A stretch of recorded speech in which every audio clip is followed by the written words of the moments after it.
Assalomu alaykum aziz vatandoshlar, ijtimoiy tarmoq kuzatuvchilari. Mana bir hafta 10 kundan beri Bag'dod tumani buyum bozori bo'yicha juda ko'p muhokamalar bo'ldi. Ijtimoiy tarmoqda savollar tug'ildi, o'zimizda ham savollar bo'ldi. Bugun shu Bag'dod tumani buyum bozoridagi bizda paydo bo'lgan shu xalqimizda shu ijtimoiy tarmoqlarda muhokama oqibatida paydo bo'lgan savollarga javob olish uchun shu Bag'dod tumani buyum bozori ma'muriyatiga o'sha savollarga javob olgani keldik.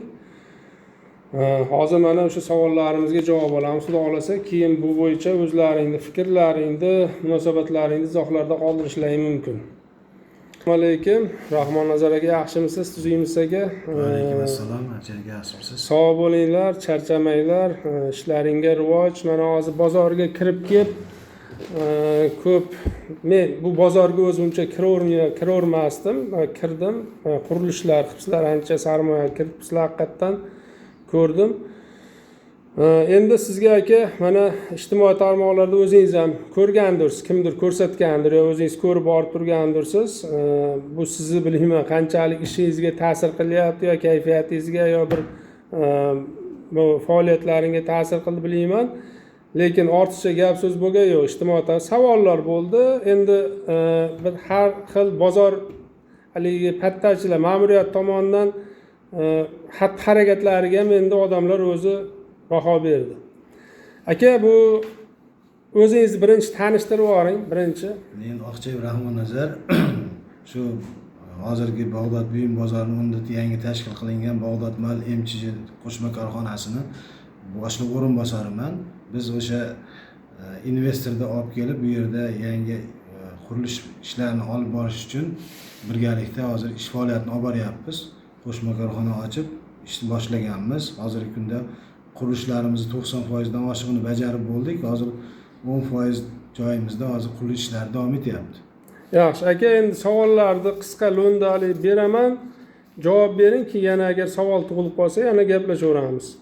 Aka, bu bozorni sizga o'tishi nechinchi yili, qanaqa bo'lgan? Men misol yerda bizga yetib kelgan ma'lumotlarga ko'ra 6 million so'mga 190 ta ish o'rini yaratish sharti bilan qarorlarni ko'rdikda. Keyin eshitishimiz bo'yicha 380 ming so'm to'langan ekan shu 6 million so'mdan 2015-yil. Bu qanchalik to'g'ri, haqiqat, nimaga bunaqa bo'lgan, shu haqida ozgina qisqacha. 2015-yili bu joyga yangi savdo majmuasi qurish uchun Bag'dod tuman hokimiyati qurilish qilish uchun, sarmoya kirgizish uchun gazetada e'lon berishgan. Keyin biz o'sha qatnashish uchun 380 ming so'm o'sha 6 millionda o'sha bir qandaydir foizini to'lab tenderga qatnashganmiz. Tenderga qatnashganim paytimizda biz tenderda g'olib bo'lganimizdan keyin hokimning qarori chiqqan. O'sha paytda bilsangiz yerlar xususiy bo'lishi mumkin emas edi. U yerda o'sha qarorda tenderga sotiladi degan narsa kirib qolgan ekan. Keyin u hokimiyat bizga aytdiki, bu summani sizlar mabodo qolgan to'lasalaring, bu xususiy mulk bo'lib yer o'tib ketib qolishi mumkin ekan. Sababi yer sotilmaydi, yer davlatniki. O'shaning uchun bu pulni to'lamaysizlar degan, shu bilan qaror bizga g'olib bo'lganimiz hisobiga qaror chiqarib berilgan.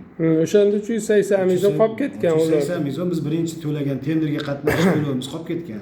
Keyin aka, ikkinchi savol. 2015-yildan 2022-yilgacha bizda ma'lumotlar bo'yicha siz bu yerda faoliyat olib bormagan ekansiz. Mana siz g'olib bo'ldingiz, oldingiz. 2022-yildan kelib yana ishni boshlabsiz bu yerda. Buni 7 yil oradagi muddatda nimaga bu yerda faoliyat yuritmagansiz? 2015-yil biz bu yerga kelganmiz. Kelganimizda bu joylarda o'sha vaqtinchalik savdogarlarimiz bozor qilib foydalanib turgan bo'lgan. Keyin biz hokimiyatga yetganmiz, joyda qurilish maydonini bo'shatib berishni so'raymiz deganimizda biz qurilishni boshlaganmiz. Faqat bu yerda 40 ta do'konni birinchi etajini birinchi etajini bitirganimizda to'xtab qolgan. Sababi u taraflarda joylar, savdogarlar o'zlari noqonuniy qurib olgan, yog'ochdan, temirdan qilib olgan faoliyat joyini olib boryapti turgan bo'lgan. Biz hokimiyatga bir necha bor bu joyni bo'shatib berishini so'raganmiz, lekin ular bizga joyni bo'shatib bermagan. Keyin biz prezident viloyat hokimining qarori bo'lmasa qurilish boshlash mumkin emas edi. biz 2 yil viloyat hokimining qarorini kutganmiz. 2017-yili qurilishimizga viloyat hokimining qarori chiqqan.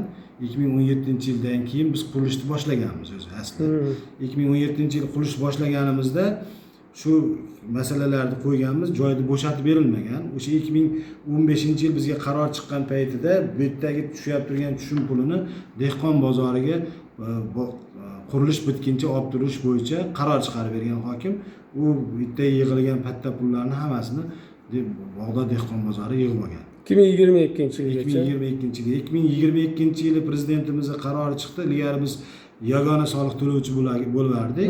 Prezident qarori chiqdi. Endi soliq hamma yer solig'i, mulk solig'i ajragandan keyin bizga o'zi yer katta bo'lgani hisobiga yer solig'i ko'payib ketdi. Keyin men kelib, demak bu yer solig'i biz to'laydigan bo'lsak, demak bu yerda biz qurilishni davom ettirib bitirishimiz kerak degan maqsad bilan kelib, keyin biz kadastr hujjatini qildirib, biz qurilishni davom ettirib boshladik. Bundan keyin bu yerda boshqatdan loyihalar qildirdik, investor jalb qildik. Yaxshi, u bo'yicha savol beraman aka. Shu 2022-yil kelganingizda bizda ham ma'lumotlarga ko'ra qanaqadir to'lovlarni amalga oshirilmay qolganmi, jarimami, qanchadir bir necha yuz million to'labsiz. Nima asosida to'lagansiz? Nima sabab bo'lgan? Bu qayerga to'lagansiz shu ma'lumotga? Bu joylarda o'sha bizni balansimizda bo'lganligi uchun yer solig'i, mulk solig'ini kadastr hujjatiga asosan bizga to'lov qildirdi, biz soliqqa to'lab berdik. O'sha 2015dan bog'iga sizlarga to'ladi. 2022-yil keyin boshlagan. Soliqlar to'lab berdik. Aka, investor kim o'zi investor? Investorimiz Rossiya fuqarosi Said Mirza Faridin. U kishi biz bilan hamkorlik qilib, shu rayonimizni ko'rib, viloyatimizni aylanib ko'rganda shu joyimiz u kishiga yoqqan. Necha pul investitsiya kiritdi? O'zingiz necha pul investitsiya kiritdingiz? Sarmoya. Boshida u $1 million investitsiya kirgizish sharti bilan ish boshlagandi. Hozir u $2 million investitsiya kirgizdi. Biz ungacha bu binoni qurganimizda 1,650 million so'mlik ish qilgandik. O'zingiz qilgansiz. Buni haligi nima bo'lyapti-da, bu pulni investor o'sha konvertatsiya qilmagan, almashtirmagan, qanday olib kirgan degan odamlarimizda hammamizda haligi nima bo'ladi? Endi rahmat, shunchalik sarmoya kiritibdi. Endi bu qonuniy haligi bizda tartiblar bor-ku, qanday bu pulni qanaqa olib kelgan degan savol ham bor-da. Endi bu o'sha 2022-yildan beri kelyapti turgan bo'lsa, o'zi bilan pul olib kelyapti. Olib kelib, uni o'zi o'sha yangi ochilgan qo'shma korxonamiz shotiga qo'yyapti. Shotga usta fondiga qo'yib, konvertatsiya qilib almashtirib, so'mga aylantirib shotimizga qo'yyapti. Hozirgi kunda qancha milliard qo'ydi? 7 milliarddan oshig'ini pul shaklida qo'ydi.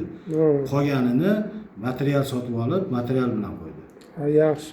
Bu bozorda, buyum bozorida davlat ulushi bormi, hozir mavjudmi? Yo'q, bu joyimizda davlat ulushi yo'q. Sababi bu joy zaxirada bo'lganligi uchun buni yangi savdo majmuasi qurish uchun deb biz tenderda yutib olganmiz. Bitta hech qanaqa davlat ulushi yo'q. Yaxshi.